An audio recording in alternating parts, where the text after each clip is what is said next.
It's time to read again. It's 10:26 a.m. I still have my phone shut off from last night. I haven't been on it yet. So, oh my God, this is like too much. This is too much. I came awake in the middle of the night, disoriented, wondering why it was so chilly in my bedroom and who left the windows open. Oh my God, literally same. I literally woke up this morning and it was so cold. Like I thought I thought the summer I thought the weather was getting warmer, but it's like I don't know how many degrees. It's 8 degrees outside right now. And it's freezing. Like, oh my God. Anyway, I want to continue. Denny, maybe. I had been dreaming of Denny. Something about body surfacing at Harrison State Park, but it had been 4 years ago that we had done that.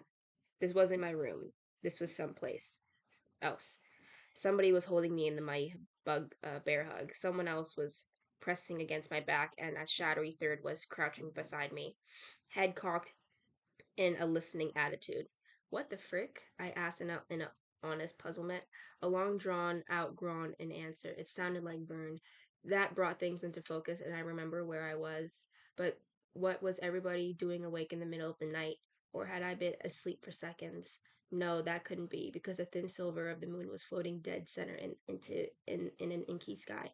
Don't let it get me, Vern gibbered. I swear I'll be a good boy. I won't do nothing bad. I'll put the ring up before I take a piss. Ow. With some astonishment, I realized that I was listening to a prayer, or at least Vern Tessio equivalent of a prayer. I sat bolt upright, scared. Chris? Shut up, Vern, Chris said. He was on one he was on one crouching and listening. It's nothing. Oh, yes, it is, Teddy said ominously. It's something. What is? I asked. I was still sleepy and disoriented, unstrung from my place in space and time. It scared me that I had come in late, or whatever had developed. Too late to defend myself properly, maybe. Then, as if to answer my question, a long and hollow scream rose languidly from the woods. It was the sort of scream you might expect from a woman dying in extreme agony and extreme fear. Oh, dear to Jesus, Vern whimpered, his voice high and filled with tears. He reapplied the bear hug that had awakened me, making it hard for me to breathe and adding to my own terror. I threw himself loose with an effort, but he scrambled right back beside me like a puppy when he can't think of any place else to go. It's that Brower kid, Teddy whispered hoarsely. Is ghost out walking in the woods. Oh God, Vern screamed, apparently not crazy about that idea at all. I promise I won't hawk no more dirty books out at Dally's market. I promise I won't give any carrots to the dog no more. I. He floundered there, wanting to bribe God with everything, but unable to think of anything really good in the extremity of his fear. I won't smoke no more unfiltered cigarettes. I won't say no bad swears. I won't put my bazooka in the offering plate. I won't. Shut up, Vern, Chris said, and beneath his usual authoritative toughness, I could hear the hollow boom of awe. I wondered if his arms and back and belly were as stiff with the goose flesh as my own were, and if the hair on the nape of his neck was trying to stand up in hackles as mine. Vernon's voice dropped to a whisper as he continued to expand the reforms he planned to institute if God would only let him live through his night. It's a bird, isn't it? I asked Chris. No, at least I don't think so. I think it's a wild cat. My dad says they scream bloody murder when they're getting ready to mate. Sounds like a woman, doesn't it? Yeah, I said. My voice my voice hitched in the middle of the word, and two ice cubes broke off in the gap. But no woman could scream that loud, Chris said, and then added helplessly, could she, Gordy? It's his ghost, Teddy whispered again. His eyeglasses reflected the moonlight in weak, somehow dreamy smears. I'm gonna look for it. I don't think he was serious, but we took no chances. When he started to get up, Chris and I hauled back down. Perhaps we were too rough with him, but our muscles had been turned to cables with fear. Let me up, frickheads, Teddy hissed, struggling. If I say I want to go look for it, and I'm gonna go look for it. I want to see it. I want to see the ghost. I want to see if the wild sobbing cry rose in the night again, cutting the air like a knife, with a crystal blade freezing us with our hands on Teddy. If he'd been Flag, we would have looked like the that picture of the Marines claiming Iwo, and Jimma. The scream climbed with a crazy ease through octave after octave, finally reaching a glassy, freezing edge. It hung there for a moment and then whirled back down again, disappearing into an impossible blaze registered that buzzed like a monstrous honeybee. This was followed by a burst of what sounded like mad laughter, and then there was silence again. Jesus H. Bald-headed Christ! Teddy whispered, and talked no more of going into the woods to see what was making that screaming noise. All four of us huddled up together, and I thought of running. I doubted if there was only one. If we had been tenting in Burns Field, where our folks thought we were, we probably would have run. But Castle Rock was too far, and the thought of trying to run across that trestle in the dark made my blood freeze. Running deeper into Harlow and closer to the corpse of Ray Brower was equally unthinkable. We were stuck. If there was a haunt out there in the woods, what my dad called a goosalum, and it wanted us, it'd probably get us. Chris proposed we keep a guard, and everyone was agreeable to that. We flipped for watches, and Vern got the first one. I got last. Vern sat up cross-legged by the husk of campfire while the rest of us lay down again. We huddled together like sheep. I was positive that sleep would be impossible, but I did sleep. A light, uneasy sleep that skimmed through unconsciousness like a sub, with its pure scope up. My half sleeping dreams were populated with wild cries that might have been real or might have been products of my imagination. I saw or thought I saw somebody white and shapeless steal through the trees like a grotesquely ambulatory bedsheet. At last I slipped into something I knew was a dream. Chris and I were swimming at White's Beach, a gravel pit in Brunswick that had been turned into a miniature lake when the gravel diggers struck water. It was where Teddy had seen the kid hit his head and almost drown. In my dream, we were out over our heads, strokingly lazy, along with the hot July sun blazing down. Behind us on the float came cries and shouts and yells of laughters as kids climbed and died, or climbed and were pushed. I could hear the empty kerosene drums that held the float up, clanging and booming together, a sound not unlike that of church bells, which are so solemn and emptily founded on the sand and gravel beach. Oiled bodies lay face down on blankets. Little kids with buckets squatted on the verge of the water or sat happily flipping muck into their plastic shovels, and teenagers clustered in grinning groups, watching the young girls promenade endlessly back and forth in pairs, in trios, never alone, the secret places of their bodies wrapped in Jensen tank suits. People walked up the hot sand on the balls of their feet, wincing to the snack bar. They came back with chips, deviled dogs, Red Bull popsicles. Mrs. Cody. Mrs. Coat? No, Cody. Drifted past us on an inflammable rubber raft. She was lying on her back, dressed in her typical September to June school uniform, a gray two-piece suit with a thick sweater instead of a blouse under the jacket, a flower pinned over one almost non-existent breast, thick sport hose, the color of Canada mints on her legs, her black old lady's high-heeled shoes were trailed in the water, making small V's. Her hair was blue rinsed, like my mother's, and done up in those tight medical null smelling clock spring curls. Her glasses flashed brutally in the sun. Watch your steps, boys, she said, Watch your steps, or I'll hit you hard enough to strike you blind. I can do that. I have been given that power by the school board. Now, Mrs. Chambers, mending wall, if you please, by rot.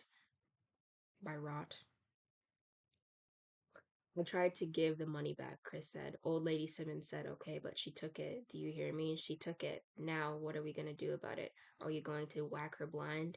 Mending wall, Mr. Chambers, if you please, by rot. Chris threw me a despairing glance, as if I as if to say, "Didn't I tell you it would be this way?" And then began to tread water. He began, "Something there is that doesn't love a wall that sends the frozen ground swell under it." And then his head went under, his receding mouth filled with water. He popped back up, crying, "Help me, Gordy, help me." Then he was dragged under again, looking into the clear water. I could see two bloating, naked corpse holding his ankles. One was Vern and the other was Teddy, and their open eyes were as blank and pupils as the eyes of Greek statues. Their small, prepubescent floated limply up their distended bellies like albino strands of kelp. Chris's head broke water again. He held one up limply to me and voiced a screaming, a womanish cry that rose and rose, ululating, ululating into the hot, sunny summer air. I looked wildly toward the beach, but nobody had heard. The lifeguard, his bronze, athletic body lolling attractively on the seat at the top of his whitewash cruciform wooden tower, just went on smiling down at a girl in a red bathing suit. Chris's scream turned into a bubbling, water-choked gurgle as the corpse pulled him under again. As they dragged him down to black water, I could see his rippled, disoriented eyes turn up to me in a pleading agony. I could see his white starfish hands help held helplessly up to a sun burnished roof of the water, but instead of diving down and trying to save him, I stroked madly for the shore, or at least to a place where the water would not be over my head. Before I could get there, before I could even close, I felt a soft, rotted, implacable hand wrap myself around my calf and begin to pull. A scream built from my chest, but before I could utter it, the dream washed away into a grainy, fast smile of reality. It was Teddy, with his hand on my leg. He was shaking me awake. It was my watch. Still half in the dream, almost talking in my sleep. I asked him thickly, "Are you alive, Teddy?" "No, I'm dead. And you're a..."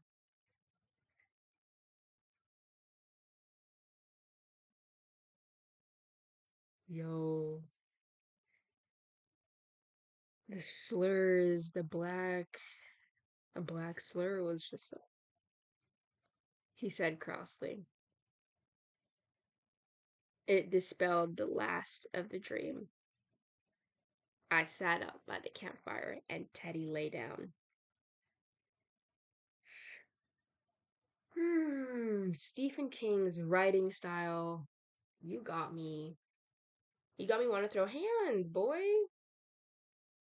Like, oh my god. Okay, we're gonna continue reading. The others slept heavily through the rest of the night. I was in and out, dozing, walking, dozing again. The night was far from silent. I heard the triumphant screech, squawk of a pouching owl, the tiny cry of some small animals perhaps about to be eaten or large or something blundering wildly through the undergrowth. Under all of this, a steady tone were the crickets. There were no more screams. I dozed and woke and dozed, and I suppose if I had been discovered standing such a slipshod watch in Lidio, I probably would have been court court materialed and shot. I snapped more solidly out of my last doze and became aware that something was different. It took me a moment or two to figure it out. Although the moon was down, I could see my hands resting on my jeans. My watch said 4:45. It was down. It was dawn. I stood hearing my spine crack. hearing my spine crackle, and walked 2 dozen feet away from the limped together bodies of my friends and pissed into a clump of sumac. I was starting to shake the night willies. I could feel them sliding away. It was a fine feeling.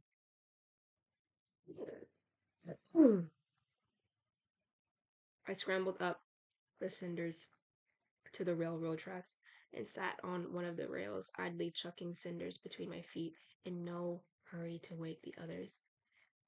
At that premise moment, the new day felt too good to share. Morning came on apace.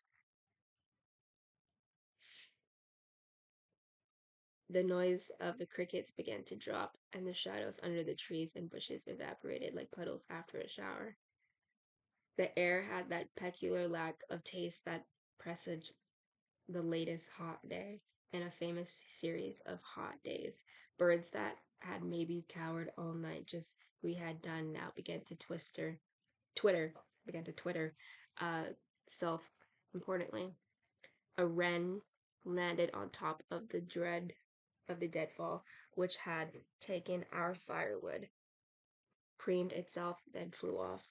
I don't know how long I sat there on the rail watching the purple steal out the sky as noisily as it had stolen in the evening before, long enough for my butt to start complaining anyway. I was about to get up when I looked to my right and saw a deer standing in the railroad bed not 10 yards from me. My heart went my heart went up to the throat so high that I think I could have put my hand in my mouth and touched it. My stomach and genitals filled with a hot, dry excitement. I didn't move. I couldn't have moved if I wanted to. Her eyes weren't brown, but a dark, dusty black, the kind of velvet you see backgrounding jewelry displays. Her her small ears were scuffed suede. She looked serenely at me, head slightly lowered, in what I look for curiosity, seeing a kid with his hair in a sleep scarecrow of whirls and many time cowlicks, wearing jeans with cuffs and a brown khaki shirt with the elbows mended and the collar turned up in the hoodie tradition of the day. What I was seeing was some sort of gift, something given with a carelessness that was appalling. We looked at each other for a long time. I think it was a long time. Then she turned and walked off to the other side of the tracks, white bobtail flipping insouciantly. She found grass and began to crop. I couldn't believe it, and she had begun to crop. She couldn't look back at me and didn't need to. I was frozen solid. Then the rail started to thrum under my ass, and bare seconds later the doe's head came up, cocked back toward Castle Rock. She stood there, her branched black nose working on the air, coaxing it a little. Then she was gone in 3 gangling leaps, vanishing into the woods with no sound but one rooted branch, which broke with a sound like a track's ref's starter gun. I sat there looking mesmerized at the spot where she had been until the actual sound of the fright came up through the stillness. Then I skidded back down the bank to where the others were sleeping. The fright's slow, loud passage woke them up, yawning and scratching. There was some funny nervous talk about the case of screaming ghosts, as Chris called it, but not as much as you might imagine. In daylight it seemed more foolish than interesting, almost embarrassing, best forgotten.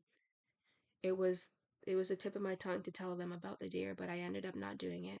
There was one thing I kept to myself. I never spoke I never spoken or written of it until now today, and I have to tell you that it a seems a lesser thing written down, damn near incon sen, sen, inconsequential, inconsequential.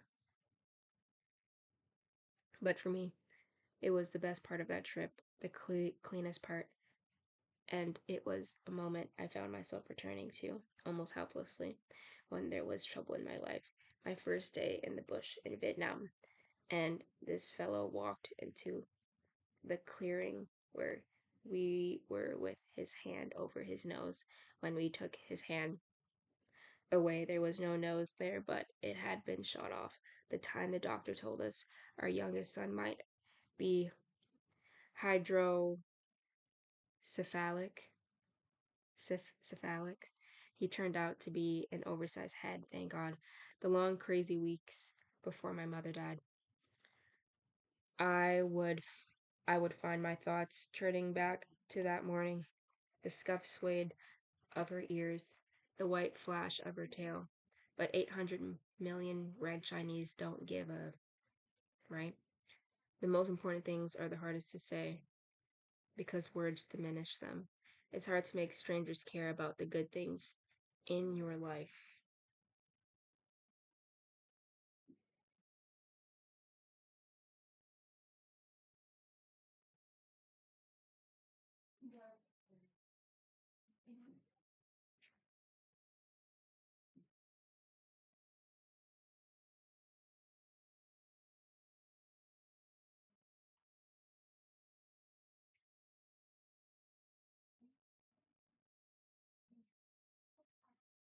9 more minutes left. All right, we're gonna read one more chapter and then we're calling it a day. The tracks now bent south-southwest and ran through tangles of second-growth fir and heavy underbrush. We got a breakfast of late blackberries from of those bushes, but berries never filled you up. Your stomach just gives you them a 30-minute option and then begins growling again. We went back to the tracks and it was about 8 o'clock by then and took five. Our mouths were dark purple and our naked torsos were scratched from the blackberry brambles. Vern wished gauntly aloud for a couple of fried eggs with bacon on the side. But that was the last day of the heat, and I think it was the worst of all. The early scud of clouds melted away, and by 9 o'clock the sky was pale steel color that made you feel hotter than just looking at it. The sweat rolled and ran from our chests and backs, leaving clean streaks through the accustomed suit sought and grim. Mosquitoes and black flies whirled and dipped around my heads in an aggravating clouds. Knowing that we had long miles to go didn't make us feel any better. Yet the fascination of the thing drew us on and kept walking faster than we had any business doing in that heat. We were all crazy to see that kid's body. I couldn't put any more simply or honesty than that, whether it was harmless or whether it turned out to have the power to murder sleep with 100 mangled dreams. We wanted to see it. I think we had come to believe we deserved to see it. It was about 9:30 when Teddy and Chris spotted water up ahead, then shouted to Vern and me. We ran over to where they were standing. Chris was laughing delightedly. Look there, beavers. Beavers did that, he pointed. It was the work of beavers, all right. A large board culvert ran under the railroad embankment a little way ahead, and the beavers had settled the right end of their neat and industrious little dams, sticks and branches cemented together with leaves, twigs, and dried mud. Beavers were busy little, all right. Behind the dam was a clear and shining pool of water, brilliantly mirroring the sunlight. Beaver houses lumped up out of the water in several places. They looked like wooden igloos. A small creek trickled into the far end of the pool, and the trees which bothered it was a gnawed, clean bone white to a height of almost 3 feet in places. Railroad clean this out pretty soon, Chris said. Why? Vern asked. They can't have a pool here, Chris said. It undercut their precious railroad line. That's why they put their culvert in there to start with. They'll shoot them some beavers and scare off the rest and knock out their dam. Then this will go back to being a bog, like it probably was before. I think that eats the meat, he said. Chris shrugged. Who cares about beavers? Not the great southern and western Maine, that's for sure. You think it's deep enough to swim? Vern asked, looking hungrily at the water. One way to find out, Teddy said. Who goes first? I asked. Me, Chris said. He went running down the bank, kicking off his sneakers and untying his shirt from around his waist with a jerk. He pushed his pants and undershorts down in a single shove of his thumbs. He balanced first on one leg and then on the other to get his socks. Then he made a shallow dive. He came up shaking his head with the water out of his eyes. "It's frickin' great," he shouted. "How deep?" Teddy called back. He never he never learned to swim. Oh God, Teddy. Um, Chris stood up in the water and his shoulders broke the surface. I saw something on one of them, a blackish grayish something. I decided it was a piece of mud and dismissed it. If I had looked more closely, I could have saved myself a lot of nightmares later on. "Come on in, you chickens," he turned and thrashed off across the pool in a clumsy brushstroke, turned over and thrashed back. But then we were all getting dressed. Vern was in next than me. Hitting the water was fantastic, clean and cool. I swam to Chris, loving the silky feel of having nothing on but water.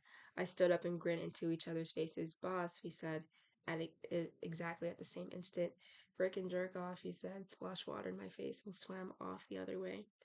We goofed off in the water in almost half an hour before we realized the pond was full of bloodsuckers. We dived, swam underwater, ducked each other. We never knew a thing. Then Vern swam into the shallower part, went under, and stood on his hands. When his legs broke water in a shaky but triumphant V, I saw he was covered with blackish gray lumps that were like that the one I had seen on Chris's shoulder. They were slugs, big ones. Chris' mouth dropped open and I felt the blood in my body go as cold as dry ice. Teddy screamed, his face going pale. Then all three of them were thrashed from the bank, going on as fast as I could. I knew more about freshwater slugs now than I did then, but the fact that they were mostly harmless has done nothing to allay the most insane horror of them I've had ever since that day in the beaver pool. They carry a local anesthetic and an anti coagulant in their alien saliva, which means the host never feels a thing when they attach themselves. If you don't happen to see them, they'll go feeding until their swell loathsome bodies fall off you and sated, or until they actually burst. We pulled ourselves out of the bank, and Teddy went into a hysterical paroxysm paroxysm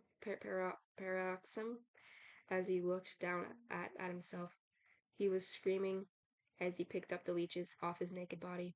Vern broke the water and looked at us puzzled. "What the hell's wrong with leeches?" Teddy screamed, pulling off them with trembling thighs and throwing them as far as he could. "Dirty mother bloodsuckers!"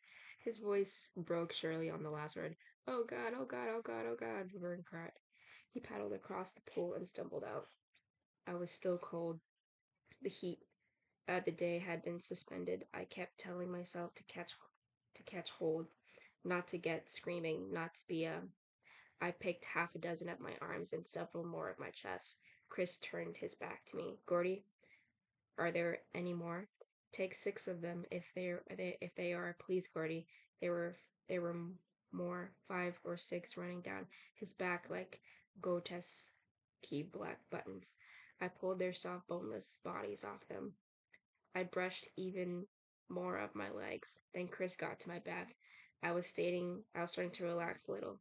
And that was when I looked down at myself and saw the granddaddy of them all clinging.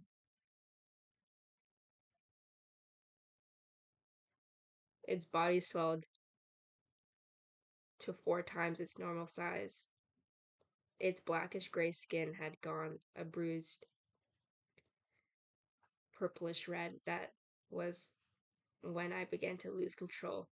Not outside, at least not in any big way, but inside where it counts. I brushed its slick, glutinous body up the back of my hand. It held on. I tried to do it again, but and couldn't bring myself to actually touch it. I turned to Chris, tried to speak, couldn't. I pointed instead. His cheeks already ashy, went whiter still. I can't get it off, I said through numb lips. You can, you. But he backed away, shaking his head, his mouth twisted. I can't, Gordy, he said, unable to take his eyes away. I'm sorry, I can't. No, oh, no. He turned away, bowing with one hand pressed to his midsection like the butler in a musical comedy, and was sick in one hand of a juniper bushes. You got to hold on to yourself, I thought, looking at the leech that swung off me like a crazy beard. Its body was still visibly swelling. You got to hold on to yourself and get him. Be tough. It's the last one. The last one. I reached down again and picked it off and burst between my fingers. My own blood ran across my palm and inner wrist. In a warm flood, I began to cry. Still crying, I walked back to my clothes and put them on. I wanted to cry. I wanted to stop crying, but I didn't seem able to run off the waterworks. Then the shake set off, making it worse. Vern ran up to me, still naked. They're off, Gordy. They off me? They off me? He swirled in front of them. He swirled in front of me like an insane dancer on a carnival stage. They off? Huh? They off me, Gordy? His eyes kept going past me as wide and white as the eyes of plaster horse on a merry-go-round. I nodded that they were and just kept crying. And see, it seemed that crying was going to be my new career. I tucked my shirt in and then buttoned it all the way to the neck. I put on my socks and my sneakers. Little by little, the tears began to slow down. Finally, there was nothing left but a few hitchers and moans, and then they stopped too.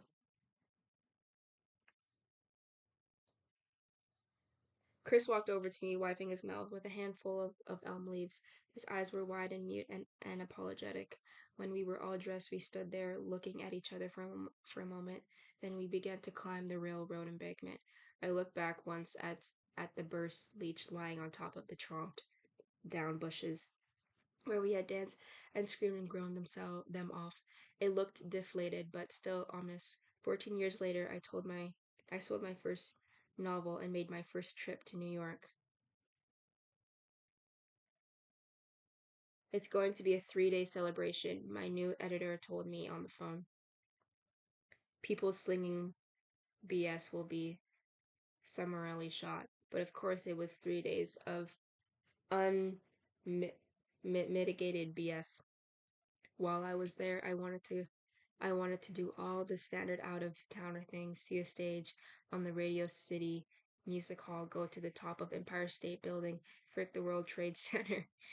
Oh my god, the building King Kong climbed in 1933 is always going to be the tallest one of the world for me. Visit Times Square by night. Keith, my editor, seemed more than pleased to show the city off. The last touristy thing we did was to take a ride on the Staten Island ferry, and while leaning on the rail, I happened to look down and see scores of views floating on the mild swells, and I had a moment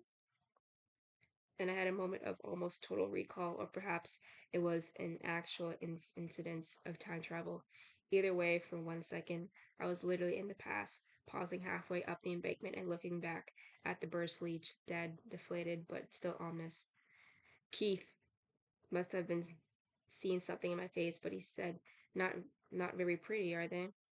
I only shook my head, wanting to tell them not to tell him not to apologize, wanting to tell him that you don't have to come to the Apple and ride the ferry to see rubbers, wanting to say the only reason, whoa, anyone writes stories is so they can understand the past and get ready for some future morality. And that's why all Burton stories have ED endings. Keith, a good man, even the ones that sell millions of paperbacks. The only two useful art forms are religion and stories. I was pretty drunk that night, as you may have guessed. What I did tell him was, I was thinking of something else. That's all. The most important things are the hardest to say.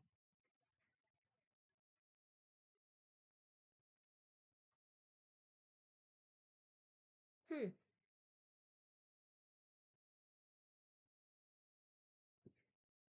Um, yeah. That's I really enjoyed this chapter. I actually did. Um,